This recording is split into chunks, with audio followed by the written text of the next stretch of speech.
love you forever, forever. I wanna love you.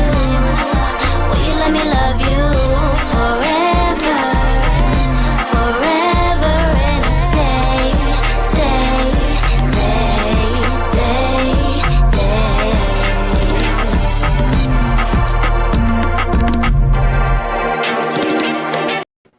Welcome! It's Tuesday, it's not Monday. Guys, thank you so much. I know I normally do this show on Mondays, but I'm going to tell you why I needed to take yesterday off. So I took a rest day yesterday, and I'm going to share some 90-day exclusive stuff, the Melanated way, specifically with you guys, and more to news and gossip on Friday. But my favorites were in town, so Molly and Kelly are in town. So we spent the weekend hanging out, and I might have overdone it just a little bit. So I needed a full day to recuperate from my weekend. We had a great time. These two are celebrating their 1-year anniversary, and they are so awesome. I just love Molly's my favorite. As you guys know, I've known her for quite some time now. And Kelly is quickly becoming one of my new favorites. And so that's why I didn't have the show yesterday. I needed to recuperate. So here we are, looking at great views of great cities and having all the fun. It was a good time. It was nice to catch up in person with all this COVID stuff as you see the night went on. And these are only the pictures I can show you. That's all I'm going to say. Like, I needed to take all of yesterday off from all the jobs. And what was so sweet is that if you guys know anything about Happily Ever After and you know anything about Uncle Bo, Molly gifted me with this crazy funny mask, and it's an Uncle Bo mask. And when I say that this mask caused the stir, it caused the stir. And I kept forgetting that I had it on, and I kept forgetting what the mask was. And it was just a mess, but it was a fun mess. People were like just freaking out, like, what's happening? Is that someone's face? The whole 9 yards. So that's why this show is today and not yesterday. So thank you for bearing with me. All the good times. Friday's show, if you're a Patreon subscriber, I will give you all the lowdown and exactly what happened and all the fun and all the good stuff for that. So make sure to tune in on Friday for our news and gossip. Going to do some housekeeping as usual, you guys, before I jump into the other way. And all I have to say is, like, the other way had me, listen, I was about to say some cuss words. The other way. But before I do that, guys, if you could support the show, that'd be great. We're trying to continue to grow. Tell a friend to tell a friend to tell a friend. Wherever you're watching, please like and subscribe. Hit that thumbs up button. It takes 2 minutes and it's free to do. And at the bottom of your screen, you can see where you can support the show. Support the show. Venmo, Cashapp, PayPal, it really does help. And my Patreon subscribers, Olivia, Vanessa, Trisha, Sandra, Carol, Trina, Danielle, Rebecca, Marianne, Nia, Raydella. Hey, Raydella, I see you in the live chat. Linda, Brianna, Crystal, Nicole, Amanda, Jaleesa, Angela, Donna over at Anchor FM. I appreciate y'all so much. Without you, these shows would not be possible. Hey, Amanda. Hey, girl. Hey. And hey, Esfere, thank you. I know you're in Amsterdam, I believe. Thank you for being up and able to join our lives. So yeah, guys, love you guys. Let's do this. The Other Way, season 3. Can you believe that it's been 3 seasons? Hey, Dustin, you're new. Everyone say hi to Dustin. Season 3, episode 1. Love makes you crazy. It does make you crazy. It does, but not as crazy as these Other Way cast members. Okay, so we get to meet we get to meet Victor, who's 38, for Colombia. Now, we don't really actually meet him. We just kind of see pictures of him and his backstory. We do meet Ellie, who's 45. She's from the Pacific Northwest, living in Seattle, and I dare say living her best life, right? Living her best life until we find out about her backstory. And her backstory just had me like, whoa. Slow down. So we find out it's hurricane season over in Colombia, and it's a category 5. There was mass destruction, and Ellie hasn't heard from Victor since the hurricane hit. Now, it's also hurricane season over Louisiana, Mississippi, all of those states. So let's definitely keep those states in our prayers. But, hurricanes are a big deal. And, what can you do with natural disasters but just try to be safe? So there's that. So there's mass destruction in the back. Hasn't heard from her man since the storm. And she's worried. We see her crying. I'm having like Darcy flashbacks. I'm like, oh, they're in the same age bracket. I think they're like a year apart.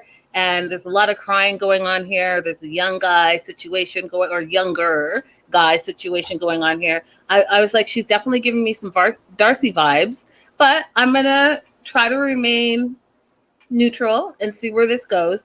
But she's crying. She's worried. She doesn't know where Victor is. She hasn't heard from Victor. She can't, get a hold of him. She doesn't know if he survived. And she's like, how do you even survive things like that?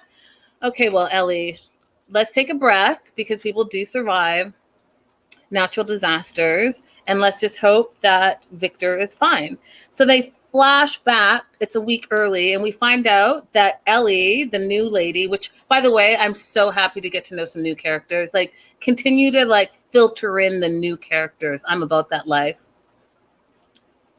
Amanda says, the hurricane hit November 14th, so we know when this was. Ooh, that's some good tea right there. And Esfere says, you got good intuition. Yes, girl. I always tell you guys, listen to your gut. My gut talks to me daily.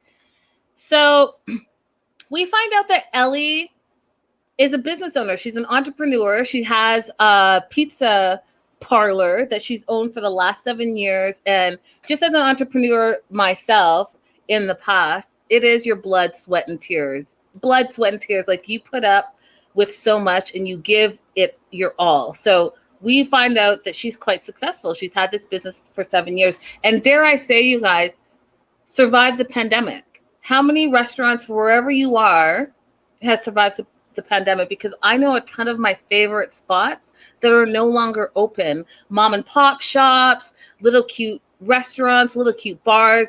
They didn't survive. So, she's doing something good when she was able to survive this pandemic. Now, she's owned it for 7 years with her partner, Dylan. She grew up in Austin, Nevada. Now, I didn't even know that was a place, but I'm going to look it up. On a farm in a log cabin that her dad built. She's like a farm girl, but she really knew that she wanted to be a city girl and move to the big city. So she moved to Seattle in 1995. She got married at 28. Love of her life. She was happy. He was a fun-loving guy. And then, you guys, they hit us with the kicker. They hit us with, so she was married for 11 months. She goes to bed one day. She wakes up and her husband's dead. All of that in 5 minutes. In the first 5 minutes. Hurricane, pizza owner, log cabins, small town girl, finds the love of her life, and then boom. After only being a newlywed still, because that first year is your newlywed phase. After 11 months, you wake up one day, you're probably like, hey, I'm going to make pancakes and eggs and go wake up my husband. Your husband's dead. Like, of course she's traumatized. Of course she has issues. And I'm going to tell you those issues are carried forward with her to this day. So he died in his sleep and it changed her life, she said. Of course it changed your life. Traumatic. Can you imagine? Hey, Stevie. Can you imagine, you guys, like you finally find the love of your life and 11 months later, your life is torn apart? Like, I just felt for her. Finds out a few weeks later that he OD'd on prescription painkillers. And after that, she just had a hard time opening up to people.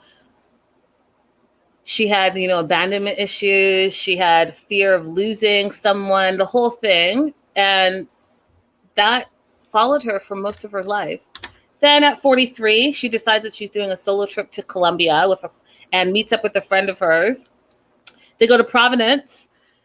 At a beach bar, that's where she meets Victor. Now, my assumption is that Victor is a bartender there because she said immediately they had chemistry, they had sexual tension. He made her the best pina colada that, quote unquote, she said changed her life. Now, I don't want to be an asshole, you guys, but I'm about to be an asshole, and here's why, okay?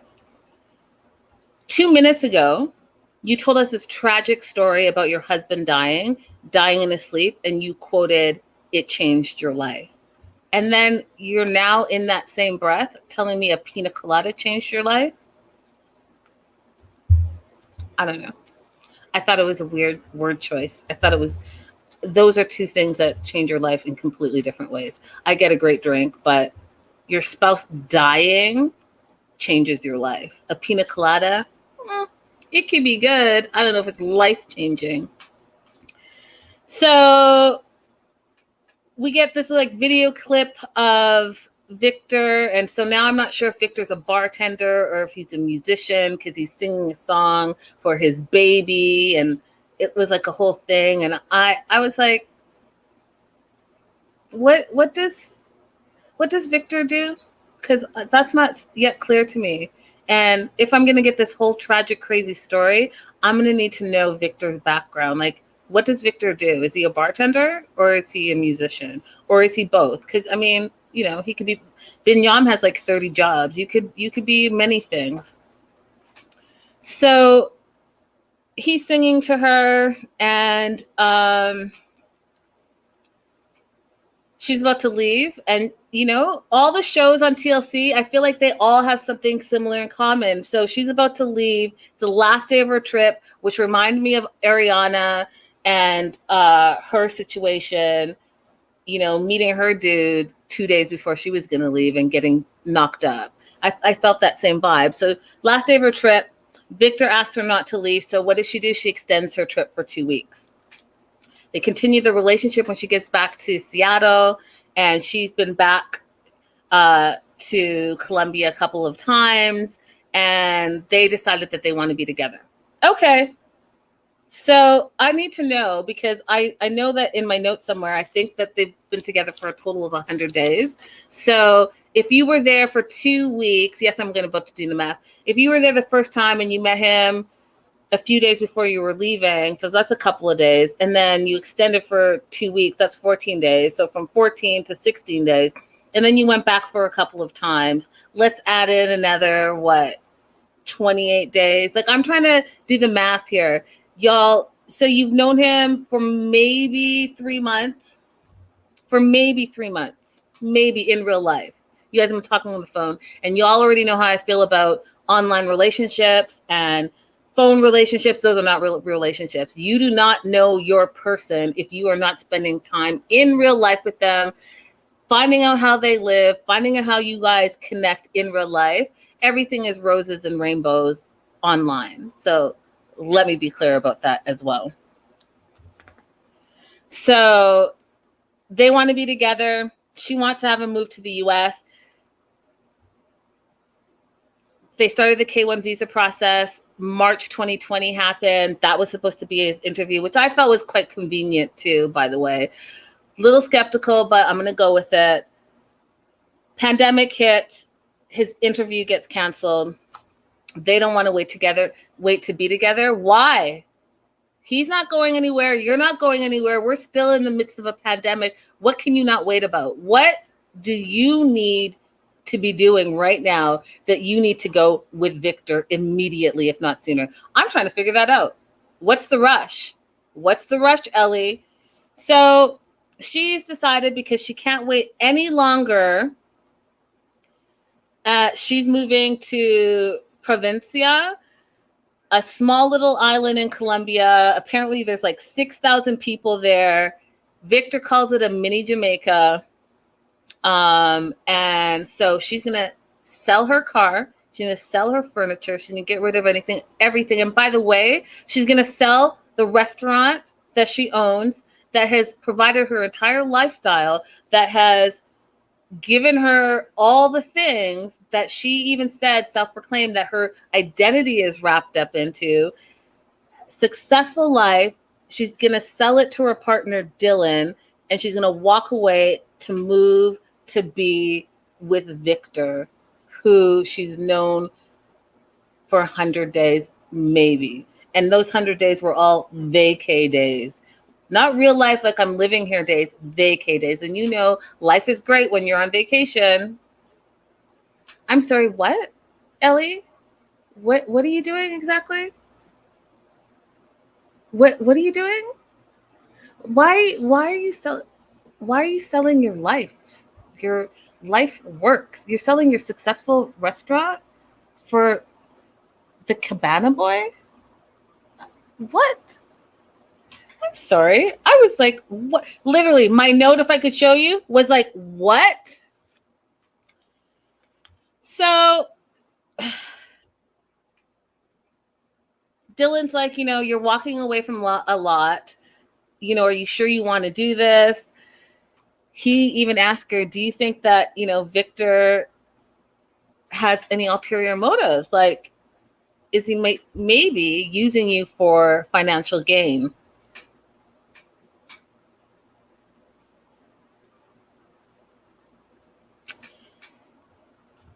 But she loves him. She wants to take the chance. Okay. Now, Ellie had me. She had me with, you know, love will make you do crazy things. I'll tell you, I'm not crazy enough to sell my business for some dude that I met and spent 100 vacation days with. I'm not that crazy. But she had me. Okay. She had me with like, oh, I'm in love and I'm going to take a leap of faith and woo, woo, woo, all the things. Okay. You had me. So she's packing and, you know, she wants some comforts from home. So she's packing some food to make sure that she feels comfortable when she gets there. And her friend Hiromi comes over and she's not happy about the move at all. She thinks that it's not a good idea whatsoever. And, you know, that she's acting a little crazy and she's going to the extreme. And here's where I was like, oh no, this isn't. We find out, 30 minutes into it, that Victor has already lied and cheated on her. Hey, hi. You should have started with that. You should have started 30 minutes ago in the episode when you said that you were going to sell your restaurant and your home and your car and all your worldly things to go move with the dude that you met on vacation, have known in person for 100 days that he cheated and lied to you. You should have started with that. I, as a viewer, as a reporter, as a journalist, I'm going to need to know the facts up front. I don't need you to reel me in and feel for you and think, oh, it's all about love and peace and love, when you're picking up your life and moving across the world and leaving your bread and butter for a dude that lied and cheated to you. Yeah, you needed to have led with that. So we find out that 7 months ago, Victor cheated on her. And the only reason that she found out, and I told you this on many episodes, and I'm going to tell you this again, cheaters always get caught, period. Because especially in this social media, online era, the side chick or the side dude or the side piece always wants to be like, hey, by the way.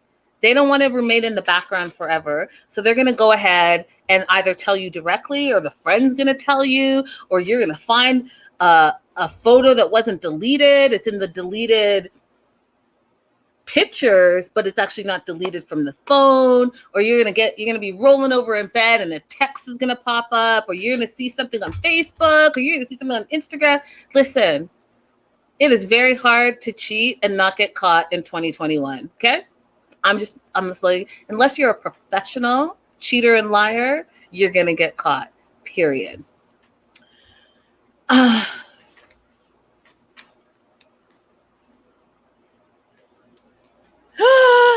Oh, this girl. Okay, so sorry. I have been covering it. Hey, sorry, not sorry. You can reach out to Linda on Instagram, or I think Rodella can help. Yes. So sorry, I talked about you. I have had so much respect for you. If you watch my show, I've been talking all the good things about you. I do want to interview you. Definitely reach out to me, and let's do this, because I want to hear your side of things. And I'm 100% not impressed with this.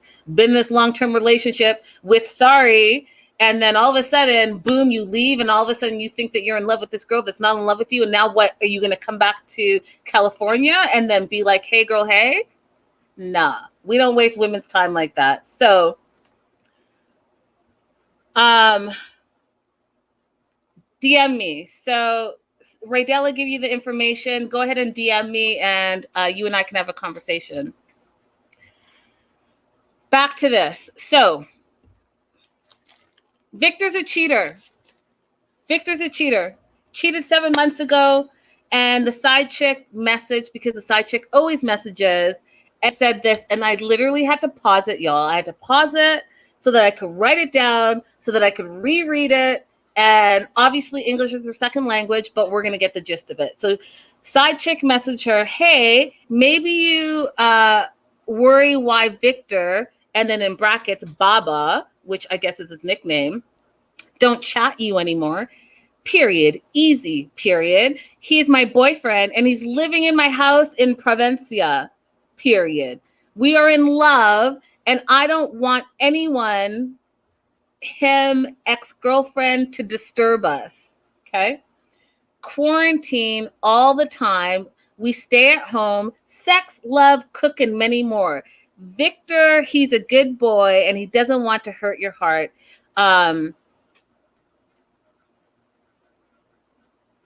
So someone had to inform you, period. It's life. Can you imagine? Can you imagine? Can you imagine getting that text message? So let me just break that down for you, because I'm just going with the information that I got from this episode, but I can deduce that Victor's a bum. Victor probably has no money.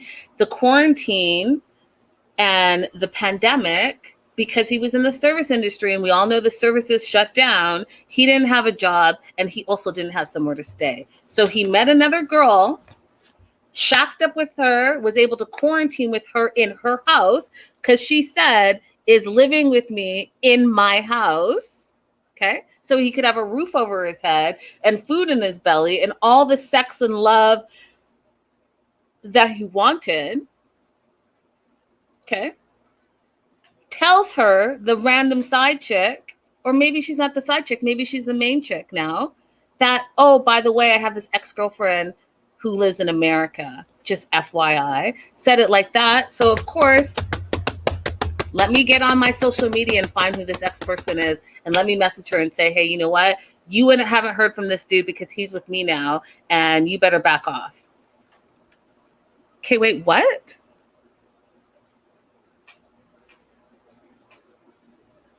Now, Ellie says that she confronted him and he denied it. Well, duh, he denied it.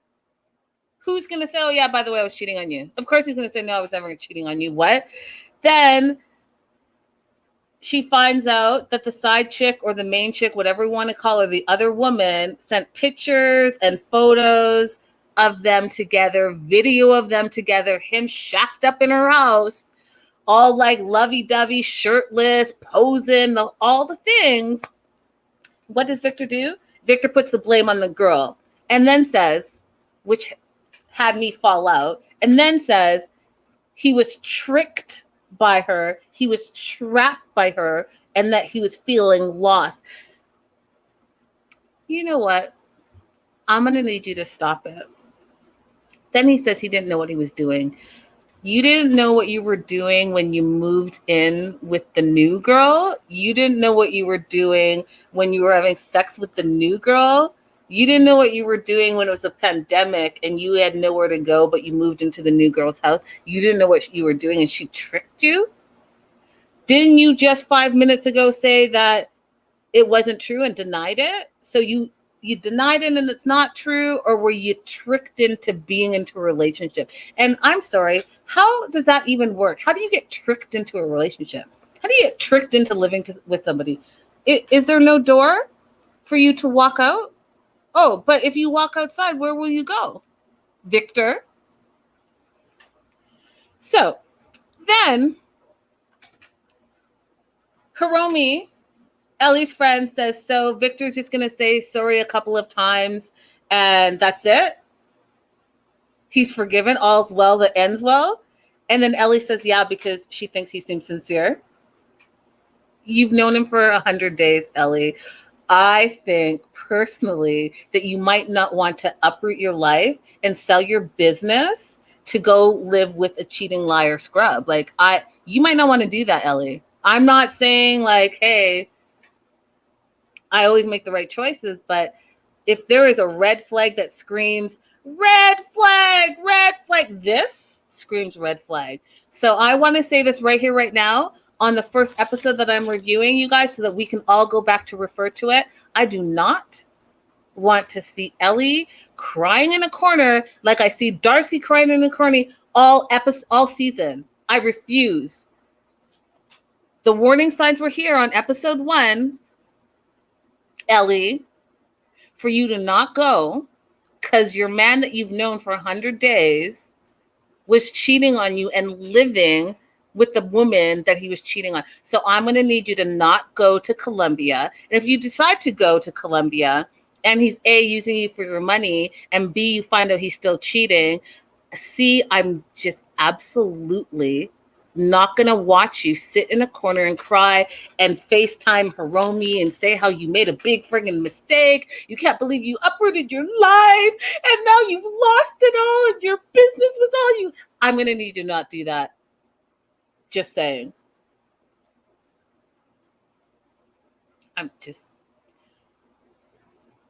If you are taking this leap of faith for someone who's already lied and cheated to you, then go ahead and suffer the consequences. Next up,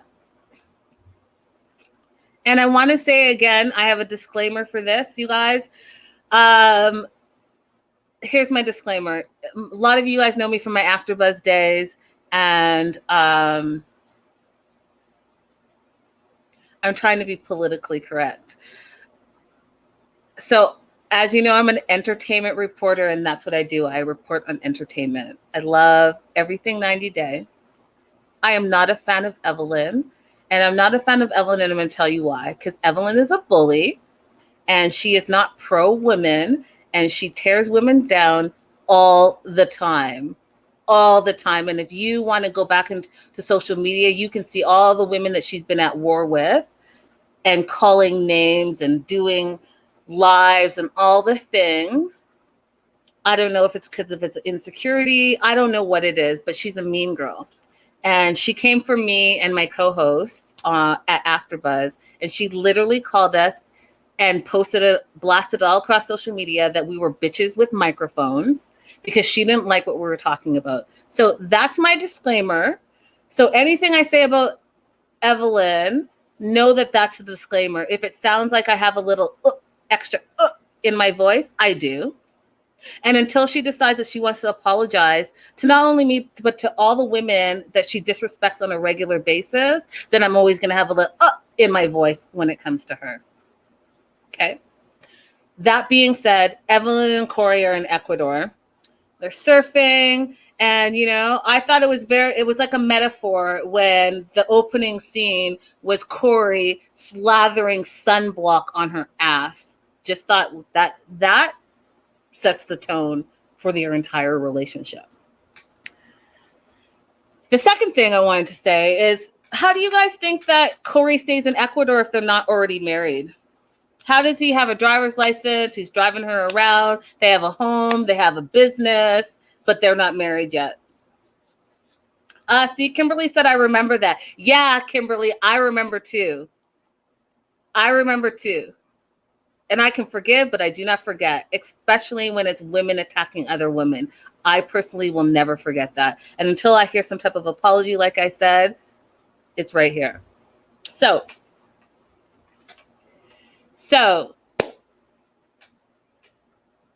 how is Corey staying in Ecuador for all of these years Because you guys, they've been together for years, and he's been there for at least 2 years. So how is he staying there without already being married to her?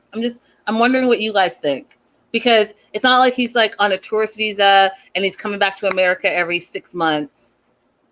How do you guys think? I'm curious. Let me know in the live chat. Let me know in the replay. I think they're already married. I think that the reason why they're on the other way is because they needed another other way storyline to go with. It's been already a couple of years. And so let's continue to create their storyline. So I think that they're already married. And I think that this whole like, ooh, I didn't really want to get married to him. I never wanted to be married. It's going to be their whole storyline for the entire season. But meanwhile, they're already married. They have a business. They have a home. They have a car. But let's go with that. So they give us back the backstory. And if you guys don't remember, brief recap, they met over 6 years ago. They've had a roller coaster relationship. He really wanted her to come to the US. She didn't like it. So originally the plan was her to move to the US. She comes to the US. She doesn't like it. So she wants to go back. He's been living there for 2 years. He had a hard time adjusting to Ecuador. But he wanted to marry Evelyn. And she didn't want to get married. So they went back and forth on that. And we saw all that pan out.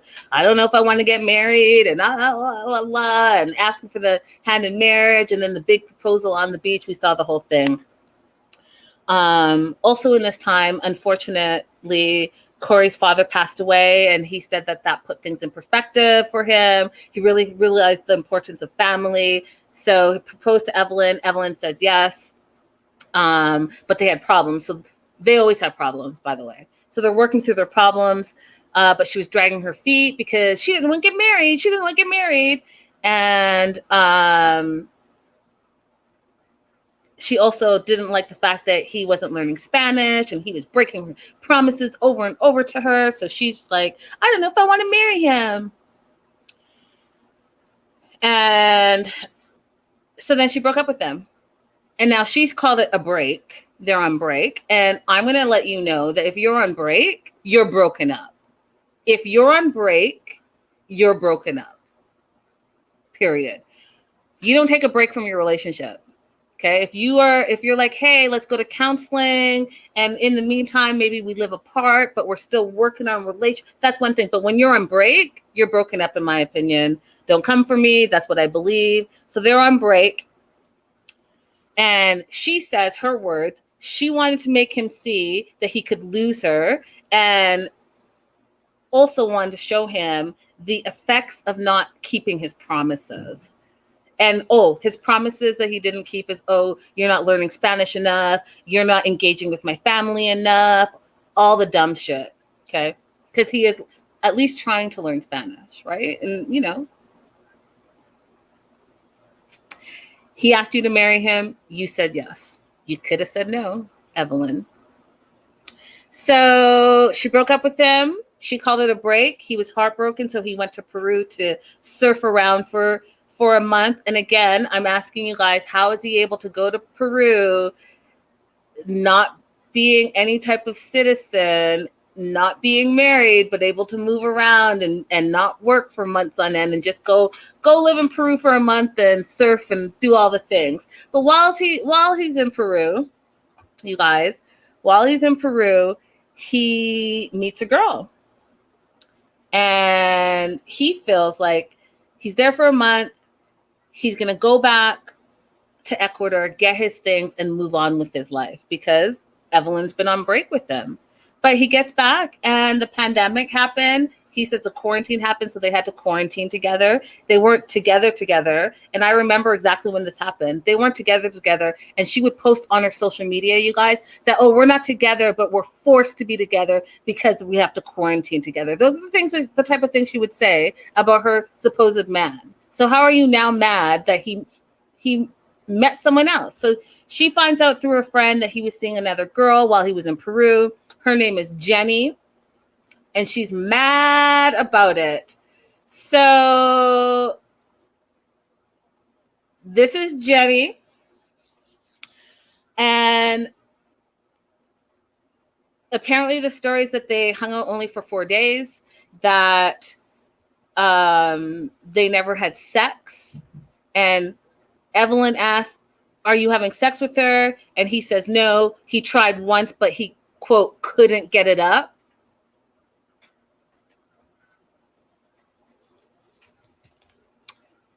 Okay. Do we believe that? Do I believe that? I'm going to tell you right now that I don't believe that for 1 minute. I don't believe that for 1 minute. In fact, just covering all things TLC all the time, I'm going to let you know what's happening right now. There is no reason for us to A, know her name, and B, have a picture. And I only took one. There was like 2 pictures of them. Have a picture of her if there's not more to this story. If we're not going to hear more from this Jenny story, look, I already know her name, then I don't know what to tell you. But I'm going to tell you right now that this is not the last we're going to hear of Jenny. That's why we're seeing her photo and knowing her name. And no, I do not believe that they hung out for 4 days and they couldn't have sex for the one day because he couldn't get it up. Don't believe it for 1 minute. Were these two a thing while they were on break and broken up? Absolutely. Can he tell Evelyn that? Absolutely not, because Evelyn is a mean girl. And Evelyn will do all the things to make Corey feel like more shit than she already treats him like. So he's going to say, oh, no, we didn't have sex. We tried to one time, but I couldn't get it up. Lies. Yes, Better Day. Better Day says lies. They did that thing. So Evelyn's mad, but guess what? They spent months in quarantine together, working on their relationship. Things are better with them. 6 months into quarantine, Ecuador is opening up again, and so they're reopening their bar. Corey says that the pandemic made their relationship stronger. And, oh, by the way, they're getting married in 5 months. Evelyn still feels like she has trust issues with Corey, so hasn't told her family.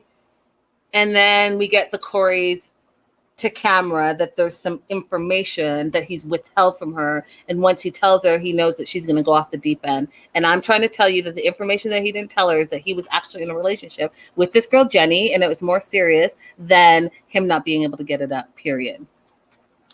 So parents love Corey. They're going to go and announce that they're getting married. They have a wedding date set, the whole 9 yards. They do the announcement. Now we meet Clever, the dad, Senate, the mom, Cider, the bro, Roger, the bro, Leslie, the sister, that we find out Leslie and Corey don't get along. She doesn't like him. She actually hates him, in fact. They announced their wedding intentions. Mom's happy for them. Thinks like Corey's the knees bees, the bees cheese, whatever that saying is. I don't know. You know what I'm trying to say. But we find out that, again, Evelyn said that she never wanted to get married and she doesn't need it or want it. And the only reason she's doing it is to make Corey happy. Now, can I tell you that is no reason to get married? It's no reason to get married. You're trying to tell us that the only reason you're marrying Corey because you don't need it or want it is because you want to make Corey happy. Since when? Since when do you want to make Corey happy? Since when are you not degrading Corey and saying some shitty thing about him, how he's some shitty type of person? Since when do you want to make him happy? Is this a new Evelyn that we're seeing? Because the only Evelyn I ever see talks shit about him on a regular and treats him awfully, and has cheated on her own terms and has been on break and been with a bunch of different dudes in his face. So let's not be on our high horse and preach that Corey cheated on you when you guys were actually indeed broken up. And let's not make a big deal of Jenny when we can go ahead and pull up the skeletons in your closet, Evelyn. So if you don't want to get married, which I already know that they're already married, but if you don't want to get married, then just don't get married. Save us all the hassle. And like, I feel for Corey, you guys, like I do, but then at the same time, I'm trying to figure out why he puts up with it. She made a comment about puppy eyes, and he always gives her puppy dog eyes. And like, I think he seems like he's a good guy. I think he seems like he's a nice guy. I don't understand what it is that he's holding on to.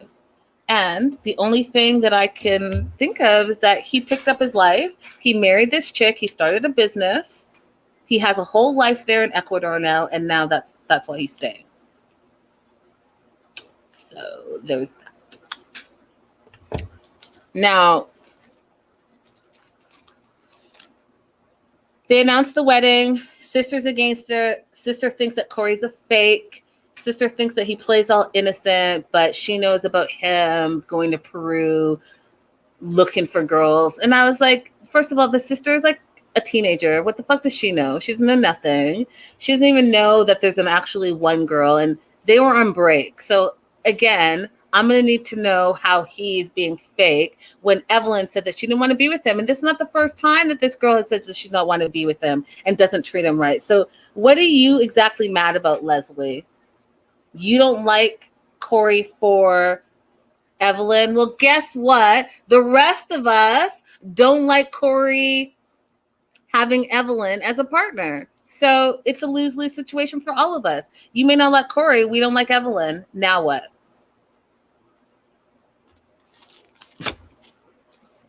They're married. Next is Ari and Binyam. Now, you guys, this is only episode 1. This is only episode 1. Episode 1. So Ari and Binyam are living their best lives. So if you don't know, I'm about to like wreck a bit of stuff for you. So if you don't want any spoilers, then close your ears right now. But they're back in the US. They're in New York City. Binyam recently did an MMA fight. All the 90 days were there. You're gonna see that this season. You're gonna see Angela. You're gonna see Andrew. You're gonna see a bunch of people that all came to support Binyam in his fight. And so don't be surprised that you see that this season happening. So we get their backstory. Ari from Princeton, New Jersey. She can't believe that she's starting a family in Ethiopia. They met in the streets. And I had a whole joke, but you know what I mean. They met in the streets. And 2 years ago, Ari says they were traveling. She was traveling through Ethiopia. She had just filed for divorce. He turned, looked at her. She asked him to come over. The rest is history. She got pregnant 3 months into dating, left the U.S. because she left to the U.S. because she didn't think that she wanted to be in Ethiopia. But then it was difficult for Binyam to get a visitor's visa, which is a whole other story that I've talked about in the past that I'll get into as we get further into the season, because obviously he's here in America now. So she decided to go back to Ethiopia so that she could have her baby there and Binyam can witness the birth of the baby. And so they're talking, and this past year they've had some good times, they've had some bad times. He says they've had the best times, they've had some terrible times. She gets all defensive. She's like, what was a terrible time? And then he talks about when the mom came, it was stressful for him. And plus they were fighting a lot. But he's happy too. And her whole demeanor changed. Her whole demeanor was like, wait, what? How are you going to say that was the worst year of your life? When was the birth of your baby? All the things. Now, then we meet Mimi, who's their live-in nanny. So in the downtime, in the off season, right, when The Other Way was not on, we see that they've moved from some little apartment. They've moved into a 3-bedroom house. They've hired a nanny. Her name is Mimi. Ariela says it's common for people to have live-in help. Childcare is cheaper in Africa. And they're in Ethiopia, it's $200 a month. She doesn't work. Binyam doesn't work. So the parents are paying for everything, the house, the nanny, the lifestyle.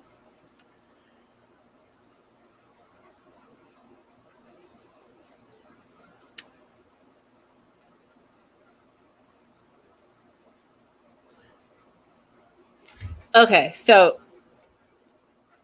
that is true. In Africa, it is common to have live-in help. And it does help. Oftentimes it's students who are going to school. It helps them pay for their schooling and whatnot. Now, I don't know. Normally, it's like people who have money, they can hire help, have live-in nannies. So I'm trying to wrap my mind around what I'm trying to tell you guys. And here's the part that I'm having a hard time with. If Binyam doesn't work and Ariela doesn't work, what is it that you need help with? Right? And I've had this conversation when it came to Libby working from home. But if you also are now not even working, what do you need a live-in nanny for? That's the part that's confusing to me. So if you're just walking to the market, your full-time job is to take care of your baby, and there are two of you, but you want to talk about how childcare is cheaper in Africa and it's only $200 a month. Are you saying that because you think that you're doing the locals a favor? Like I have questions about that. Because you're saying it's cheaper and it's only $200, but it's not your $200. Anyways, parents are helping them because Binyam is not working. And I thought it was interesting that she said that Binyam was not working because you two are not working. So the both of you are not working. So you should probably say my parents are helping us because neither of us work. And, Binyam says it's been 5 months, COVID. It's been an obstacle for him. Well, yeah, COVID was an obstacle for all of us. It shut all of our lives down, and we've all had hardships. But he works in the service industry, so he's a dancer, choreographer, a singer, a martial artist, and all the clubs are closed, so he's not making money. And so someone needs to fund their life. And I guess the parents are willing to help. And she says the parents are helping them because Binyam's not working. And again, I want to say, well, you're not working either. So the parents are helping the both of you because you both don't work. But you need help. And you need a live-in nanny. And you need to make a mental note and a verbal note to let all us know that childcare is cheaper in Africa. It's only like $200 a month.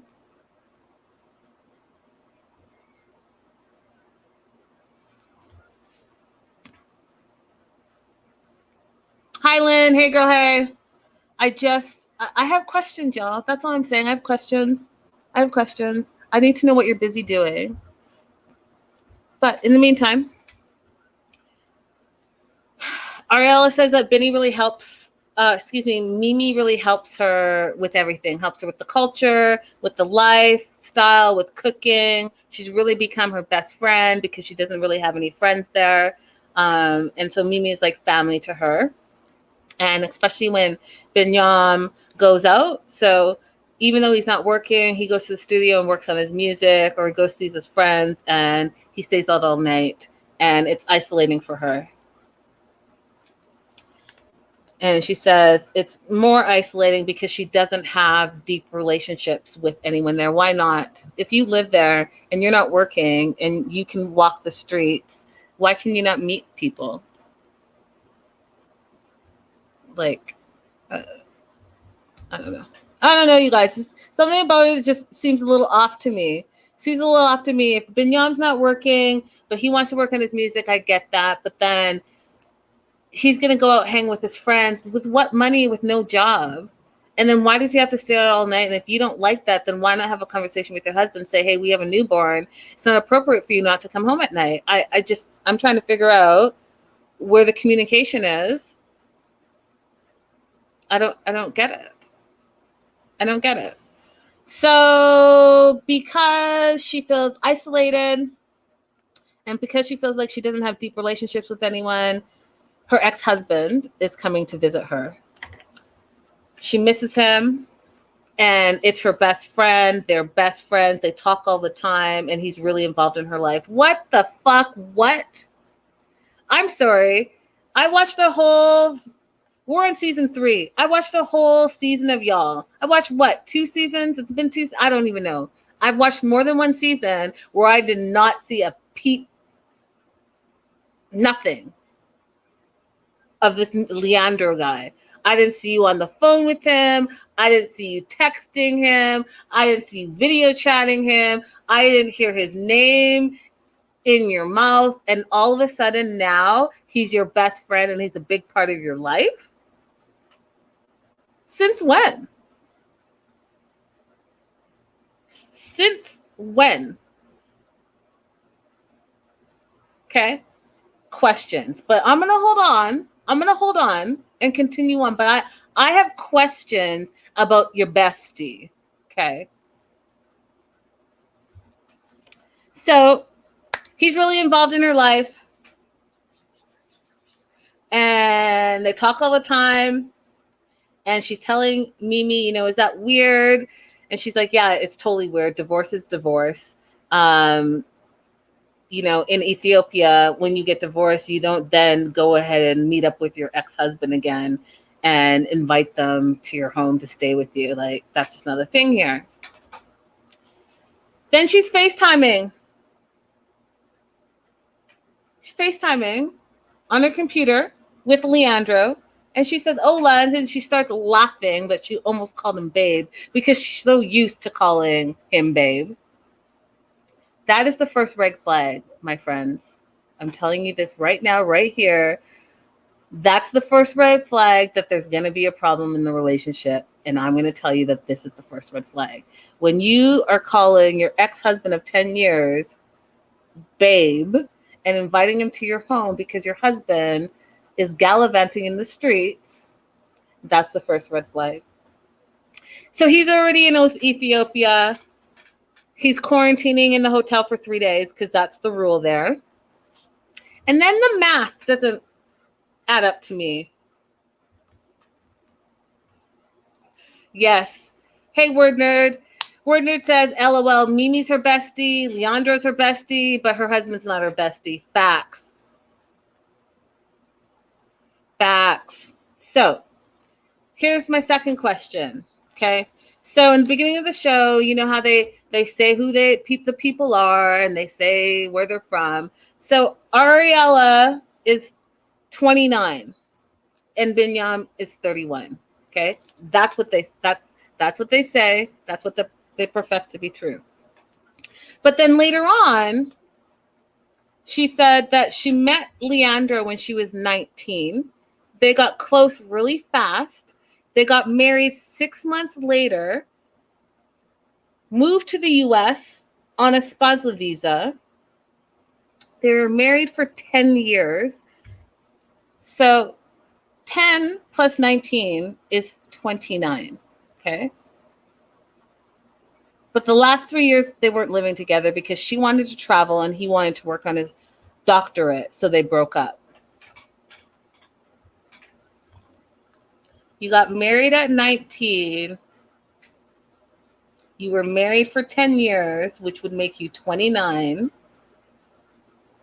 But now you are 29 and you have a 2-year-old and you have been with Binyam for the last 2 years.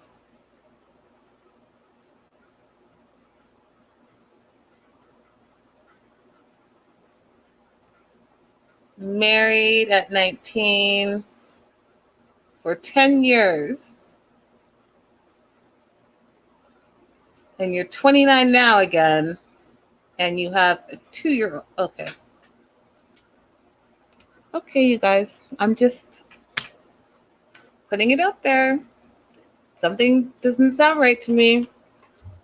So, and the only reason you broke up is because you wanted to travel and he wanted to get his education. So,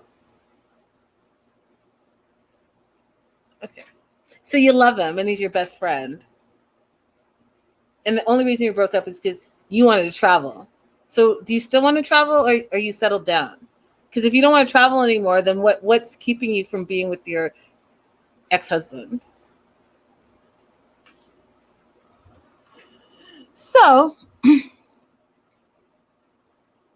they broke up, but she then says that they have a connection that no one can break. Binyam's not completely comfortable with the relationship.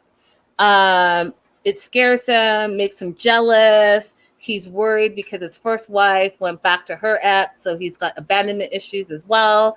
And he doesn't want to have issues and break up his family because he loves his family. Doesn't want to lose Ariela. All the things. But he doesn't want to say no because everyone's welcome in Ethiopia. Your enemies are welcome. Your friends are welcome. Everyone's welcome. So it's okay that he's the ex-husband of 10 years who has more history with your wife, or she's not even your wife yet, your fiance, has more history with her, is going to come and stay in your house while you gallivant and go to the studio. And he's going to meet your baby. Okay. Then the sisters come over. So we have Mimi, the nanny, but we also have Mimi, the sister, and Wish, the sister. They come over. For some reason, Ariela feels like she needs to tell them everything. So she has an announcement to let them know. And they're like, oh, what? Are you pregnant again? She's like, no, my ex is visiting me. It's good news. He's my best friend. He's going to be staying here. We're going to kick the nanny out of her room and plot him in her room. And, you know, Mimi didn't mince her words. These are Mimi's words, not my words. Don't come for me. She said, I think this is white people shit. We don't do that here in Ethiopia. We don't invite our ex-husbands to come stay at our current common law husband's house with us and the baby because that we're best friends and we have a connection that no one can break.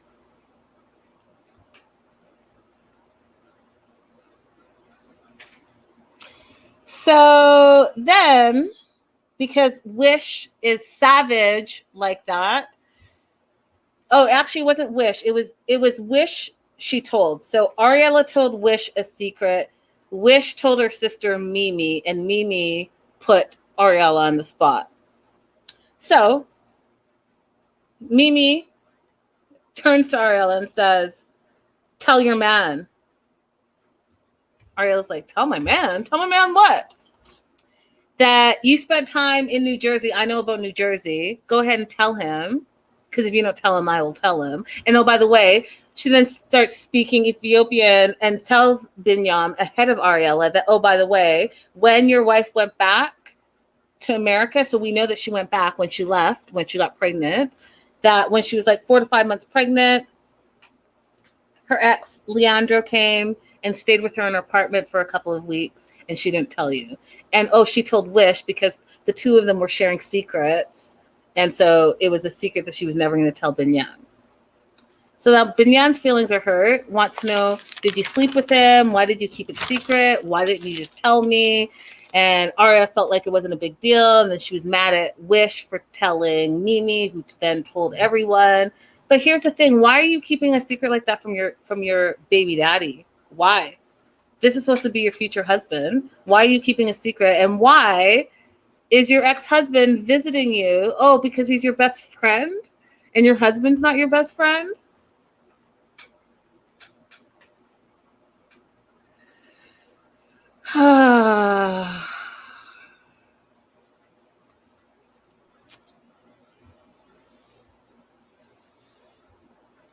I just, listen, those red flags are huge. They're huge. Red flag, red flags. That's going to be the problem. The problem in this in this relationship is going to be there's a third person in the relationship. And Ariela just looks a little too happy with her husband. Oh, I met her ex-husband. Ridiculous. It's ridiculous. Ridiculous.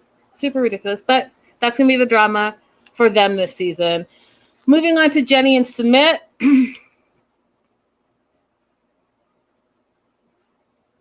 All right, so I want to start with this. I found this on in the Sissy Squad on Facebook, and I just died. And I'm actually gonna just make it bigger so that you guys can see it a little bit better. You probably can't read it as well, so I'm gonna read it for you. So one of the Sissy Squad members created this timeline, and this shit is hilarious to me. And what I want you guys to do first and foremost, Christine says she's back in the U.S. and I don't think Binny is here. She is back in the U.S., Christine, but Binny is indeed back in the U.S. with her. They're both in New York City. So I'll leave it at that. My news and gossip covers all of that stuff on a regular. Okay, so you guys, first I want to say this. Let me pop myself back up so I can say this real quick to you. First, I want you guys to remember that Jenny and Binyam have been together for 10 years. She's 63, about to be 64 in November, and he's 33. Now, do the math. That means she was 53 and he was 23 when they met. Okay? Keep that in your mind while I go through this timeline. So here's the timeline from the Sissy Squad. This is not mine, but I just thought it was hilarious. So the Jenny and Sumit timeline, a brief history of psychosis, it says. So 2011, Sumit, masquerading as Michael Jones, steals Jenny's elderly heart by sliding into her DMs on Facebook. At this time, Sumit is 23 and Jenny is 53. In 2012, the catfishing scheme falls apart, but Jenny stubbornly refuses to release Sumit from her hook. Messaging continues and escalates. 2013, Jenny scandalously infiltrates Sumit's family home in India for 4 months and robs him of his virginity under his parents' roof. Now, in 2017, family Sumit forces him into an arranged marriage. Sumit does not tell Jenny about it, but does agree to be featured on a reality TV show. Then in 2018, Jenny, sponsored by TLC, travels to India to live with Sumit, who is living a double life of Jenny's sub / dutiful son / husband. 2019, Sumit's parents and in-laws crash their illicit love pad and lock Sumit away. Jenny returns to the U.S. a shamed mistress with no furniture. 2020, Sumit manipulates his parents into paying his in-laws $20,000 to release him from his arranged marriage. Jenny optimistically returns to India, which brings us to present day, where Jenny and Sumit are both unemployed and quarantined in India during a global pandemic, have a ring ceremony postponed indefinitely. Now, if that does not sum up the nonsense, I don't know, like this timeline is 1000% accurate.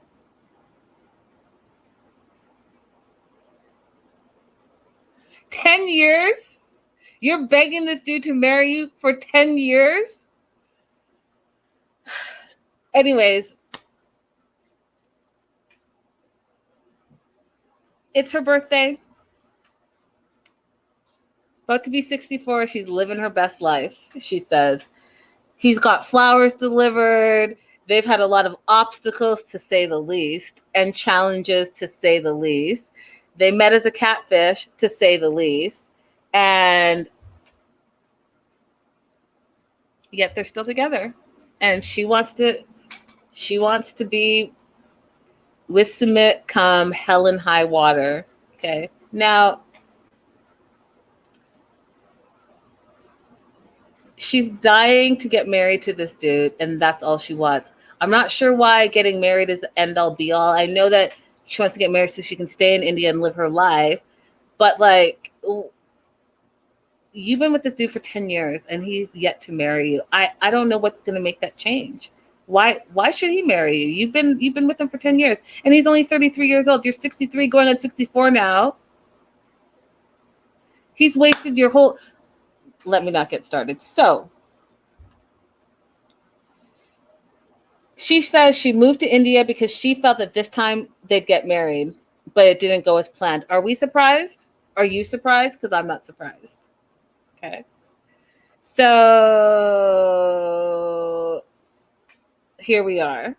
Now, dad won't allow it. Family won't allow it. We know that she moved back to the U.S. and came back because he filed for divorce. And this time's going to be different. And now they're going to get married, but now they're not going to get married. They have a ring ceremony, but the dad says no. And the mom says no. And the brother says no. And the in-laws, everyone says no. But that's not the kicker, okay? This is the kicker to me. Jenny says something always stopped them from getting married. Do you know what that something is, Jenny? It's Sumit. He could marry you if he wanted to. He's a grown-ass man. He's 33 years old. He could stand on his own 2 feet, stand up to his parents, and just go marry you. But why does he not do that? Because he doesn't want to go against his family. Plus, he doesn't want to marry you. So he has a surprise for her. He's going to go to his astrologer that we find out has been his astrologer since he was 5 years old. So keep that in the back of your mind. So now they're getting ready, you guys, to go see this astrologer. And when I say that I fell out, and here's why. So they put on their masks, which, you know, COVID regulations, I'm all about it. I'm not trying to have a mask debate with you. But the part that killed me is that they put on remember their COVID lanyards? The friggin' COVID cards? Why were they both wearing their COVID lanyards? Like, y'all both caught COVID during the pandemic. So what? Was this before you caught COVID? Because those lanyards clearly didn't work for you. But you're still wearing them to go. Stop playing with me. Stop it. I fell out, you guys. I fell out. So they're wearing their COVID cards. They get in the car. They're going to go to the astrologer. And Sumit feels like that this astrologer is going to guide them the right way to get married. You know, as soon as he said that he was setting Jenny up for failure. So they get there, and when I say the worst intro ever, he says, "This is Jenny. Like you predicted, I'd be in a relationship with an elder woman. Well, she is the elder woman in my life. Can you imagine?" I was like, oh no. Then the astrologer said, yeah, I've known Sumit since he was 5. His dad used to come here. And the astrologer told the dad, when Sumit was only 5 years old, talk about putting negative vibes on a poor child's life. He said that he told the dad when Sumit was 5 years old that his marriage would be a failure and that he was going to go for an old woman. No wonder the dad doesn't come to the astrologer anymore. You just put some crazy hex on my 5-year-old child, and now his life has turned into a failed relationship, and now he's with this old lady, and he can't get rid of her, and she wants to get married, and now here they're back? Oh, my God. What in the what? Anyhow, so the astrologer has already said all the things to a 5-year-old. However, Jenny doesn't believe in astrology, but the astrologer says they shouldn't do anything when it comes to the parents because the parents have already decided their answer. So don't create a fight. And you cannot alter the future, that he says. So all you need to do is just maintain the relationship, maintain the love. And you people, he says, you people, don't have to force a marriage very fast. I said, what?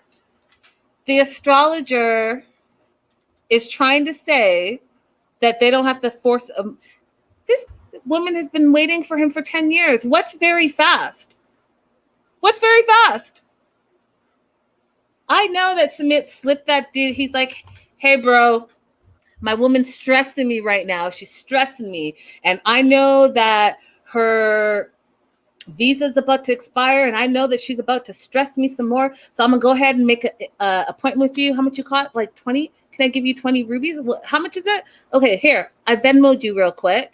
I'm going to bring her over on her birthday. I'm going to need you to say we shouldn't rush getting into marriage because it's just going to cause mayhem and chaos in our lives. And the planets say, don't do it. Don't rush. And the planets say, stop. And the planets say, just live your life and be happy. And also, can you tell her that not to bother my family because they've made their mind up and that's not going to change? We'll be there at 5.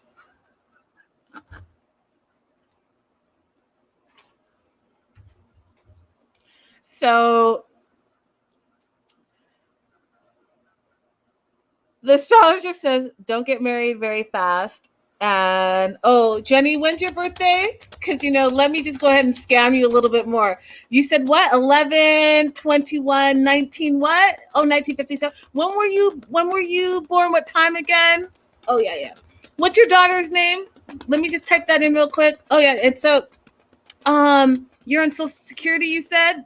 Yep. Got it. Okay, let me just put that in my computer. It's the science part of it all. You're American? Oh, even better.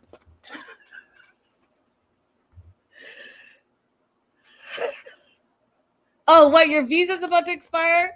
So I take all your money and you get deported? You can't come find me?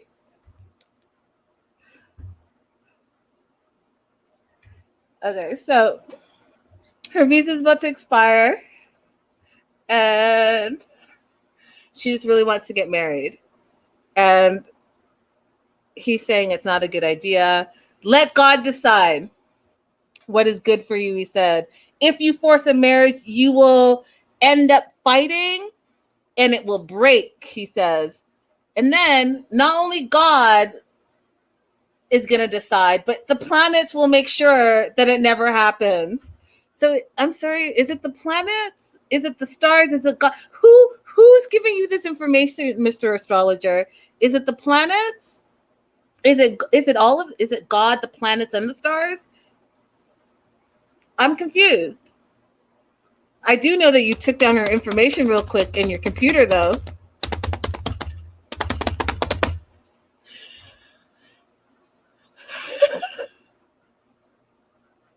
Don't get married and don't force it. Jenny doesn't care, though. Jenny says, I don't care what the astrologer says. I'm here for Sumit to marry me, and he needs to marry me.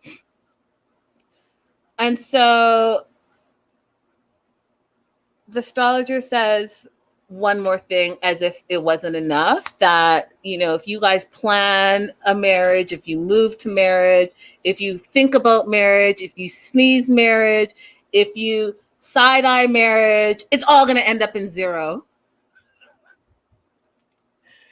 You already overstayed your visa, so something has to be done.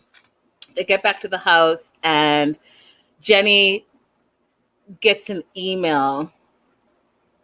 Okay, I don't know about you guys, but I'm an immigrant. Okay, and I'm going to let you know that there's no country that I know of that just emails you your information.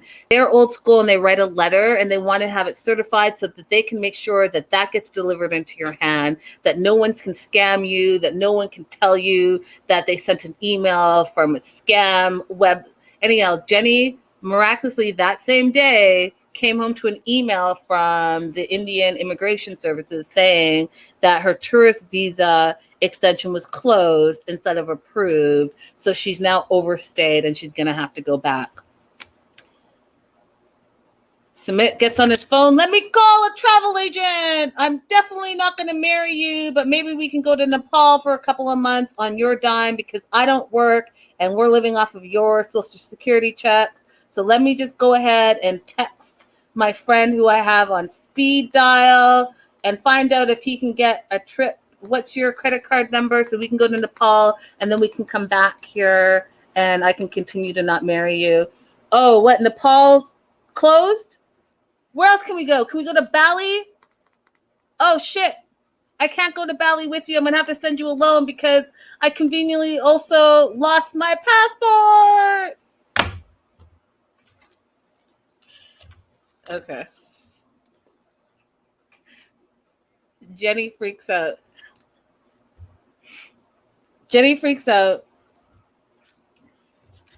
He's like, you're going to marry me. This is ridiculous. You're ruining my life. I came here because you said we're going to get married and we're not going to get married and I'm not going to do this anymore. I'm going to go back to America and never come back. Tells him to fuck off, throws a chair, and storms out.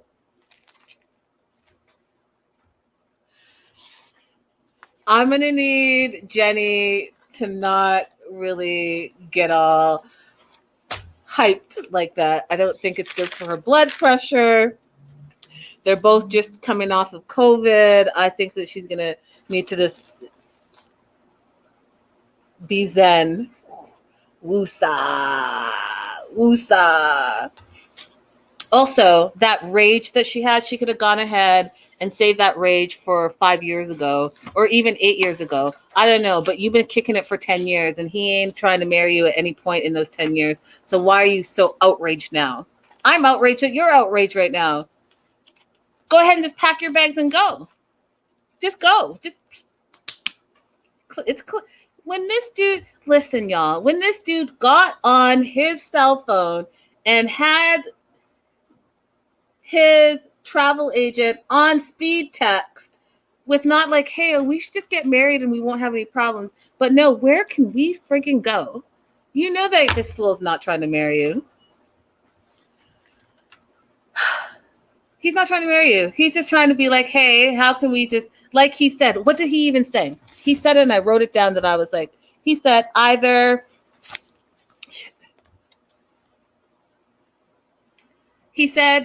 we can like get married or we can just walk this life together. That's what he wants to kick it with her until she can't kick it anymore. And then he'd be like, hey, I'm going to kick you to the curb. Bye now. I'm about to go get married again and have some babies. 63 and 33. You met him when he was 23 and he was a catfish. But this is a good idea. This is who you're banking on to marry you. This is who you trust. The catfish model. Ugh. If you don't cut it out. The outrage. You should have been outraged 10 years ago. Let me tell you something. If someone tried to catfish me with fake model pictures and I found out and then he sent me the real photo, listen, homie. You would have thought I invented ghosting. I would have ghosted so hard. I would have put your ass on blast so hard. What I wouldn't have done is packed up all my shit, cashed out my 401k, and come find you. Okay. Last and certainly not least, in my opinion, Steven from Salt Lake City. And it's Steven with a V. Wait, what do you do? Steven with a V. 25. And Alina, who's 20, from Russia. Now, I think that he's my new favorite, y'all. I think that he's my new favorite because he's everything about him is a hot mess. He's like awkward, a little bit nerdy. He's got this like he's constantly moving. Like, I'm like, why is he moving all the time? So we see him and he's like lavish hair. He's like, is my hair okay? He's got that lion's mane, he says. He's super awkward. And he's like, am I moving my arms too much? Yes, Steven, you're moving your arms too much. sit still so I can focus on the new person. Yes, you're doing too much right now. All the things that you're thinking in your head, yes. Take a deep breath, Steven, with the V, and just sit still. All this stuff that you're doing, it's too much. I'm trying to focus. So we find out that Steven's a jack of all trades. He's into a little bit of marketing, a little bit of nonprofit. Right now, he does door-to-door sales for pest control. And I don't know about you guys, but I fell out because as soon as I thought about the age, then I thought about Brandon, because, you know, Brandon does pest control. And then I thought, like, do they work for the same company? I wonder if they know each other. Like, I did the whole thing, you guys. I went down the rabbit's hole. But he realizes that pest control is not his passion. I've never heard that in my life. Who's, do you know someone out there in the world? If you know someone who's passionate about bugs, I need to interview them. I've never heard that before in my life. But he says he's not passionate about bugs. And in fact, he doesn't think bugs need to be killed because they have spirits too. And then he does this, I haven't mastered it yet, but this laugh that he does every so often, you know, it's a nervous laugh, but it's also like, I just get killer vibes. Like he does it every so often. So between the and the, it's a lot going on, and I love him for it. Poor thing, I love him for it. But there's a lot going. The hair, the twitching, the arm movement, and the laughs. Like, Steven, you're doing a lot. Steven with the V. I'm starting to get to know you, and I'm a little worried right now, but I'm gonna remain neutral. So he's getting all dressed up. He puts on his tie. He's got his white shirt on. He's going upstairs. And at first, we see this older gentleman sitting at a laptop. And we find out his name is Bob. And Steven's like, "Hi, Bob." It's like, but I just read the screen, and the screen said that Bob's your dad. Why are you calling Bob Bob? And then Julie, his mom, he says, "Hi, Mom," and he sits down. Bob says, "Welcome to church services." They're online. And we find out that Steven with a V is living with his mom. And we find out that Bob is a stepdad. So then it made a little bit more sense. So maybe that's why he's calling Bob instead of dad, because it's a stepdad. And he also lives with his younger brother. And Steven lives in the basement, which is a whole, let me not make up stories, but I'll just say Steven lives in the basement. They're Mormon. They belong to the Church of Jesus Christ of Latter-day Saints. Faith is really, really important in his life. He went on a mission because the Mormons go on missions when he was 19, and he lived in Eastern Europe for 2 years, and he learned the language. And that was one of the things that I was like, hey, finally a cast member on the American side decides that they're going to learn the language. Thank you, Lord. Thank you, Lord. Okay, finally. So he learned the language. He met Alina on a language exchange site. And on Friday, you guys remembered me to tell you on News and Gossip, I found out exactly what site they met on. And so I want to talk about that on News and Gossip. But they met on a language exchange site. They started getting interested in each other, and he's like, yeah. And so then I started flirting with her, and I said, "Can I have your number?" That laugh of his. And so they started talking every day. She found out he was Mormon, and she didn't like it. He says that she thinks, and Russia, he said Russia, sees it as a cult. So she was nervous and didn't want to meet him in real life because she was afraid he was going to sell her organs. And then the producer says, "Do Russians have very good organs?" And he's like, ha.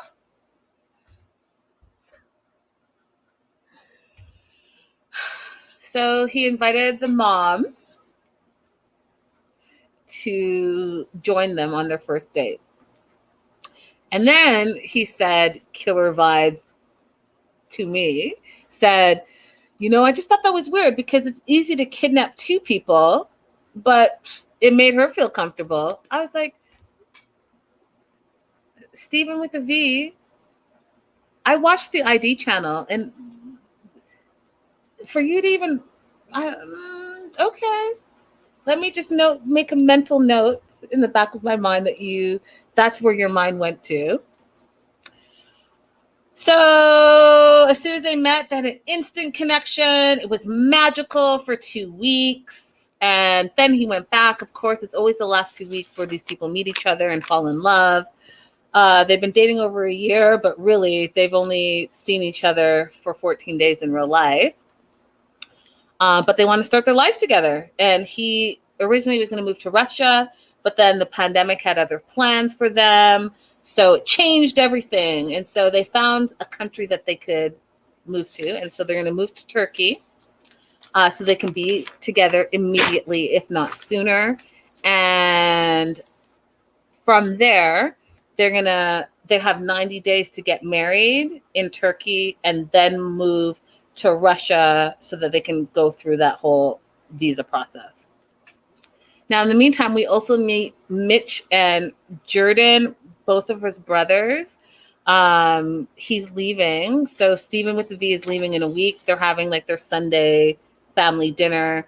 We find out that both of the brothers have left the church for their own personal reasons, but Stephen with the V is still actively involved in his church.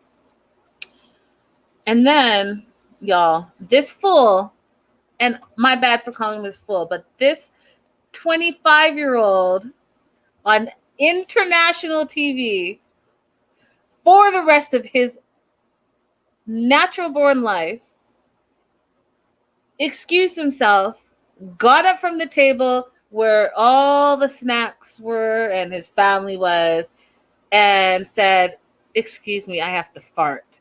Walks a few meters away, does his fart, and like does the motions to like move the smell away, does the laugh, and comes back.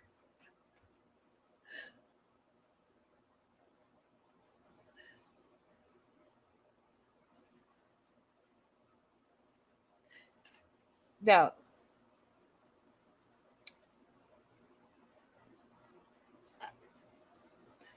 okay, let me just not. I'm just not going to go there. Let me just say I paused it and I had to rewind it.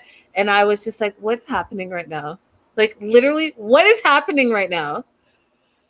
Mom says that, he's just a carefree being. He does weird and random things. And I want to just let you guys know that I watched the ID channel, okay? That show that there were signs. I'm going to have to remember the name of the show, but there were signs. Like, it almost came to me, like a stranger lives here, or danger lives here, or whatever. But there had been signs. And then cue the dramatic music. It's all that. It's all that. You're going to tell me in the 10 minutes that we got to know Steven that he's doing some weird hair thing. His hair is a lion. He does this like moving the arms, twitch thing, and then the laugh that's like random, nervous. Then he talks about cults. Then he talks about kidnapping. I don't know. The fart put it over the top for me. Anyhow, he's moving to Turkey, leaving in a week. They need to be married in 90 days, and the brothers have some concerns. They're like, you're moving across the world for this girl that you've really only known for 2 weeks in real life. How do you know that this is going to work? Like, is it going to work for the next 3 months, the next year, the next 2 years, the next 5 years? And listen, at 25, you're going to be a completely different person than you are at 30. And again, another person at 35. So like, how do you know in 2 weeks that this is the real deal? You might want to think about it. And then the brother asked, what if Alina doesn't want to be a Mormon? And then he says, well, it won't work. And it's not going to work out if she doesn't convert. Okay, so is that a conversation that you should maybe have before you move to Turkey and have her leave Russia and move to Turkey as well? Should you not have that conversation? And those of you that watch my show, what are the 4 things that I tell you guys that you need to talk about all the time before you get in a committed relationship? I need someone to tell, what are the 4 things that you guys need to have a conversation about before you get in a committed relationship. Because clearly, Stephen with a V, who expects Alina to convert to Mormonism, has not had that conversation. But she's supposed to pick up her life, and he's picking up his life without having this conversation. Now, I know he's only 25, but like, you need to have that conversation immediately and not sooner. Yes, better days. You need to talk about sex. How important is sex in your life? How is it important is it going to be in your life? How is it important is it going to be in your relationship? What does it mean to you, and what does that look like?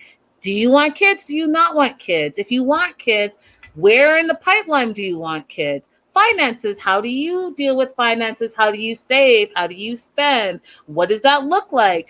Do you believe in something? Yes, he does. He's a Mormon.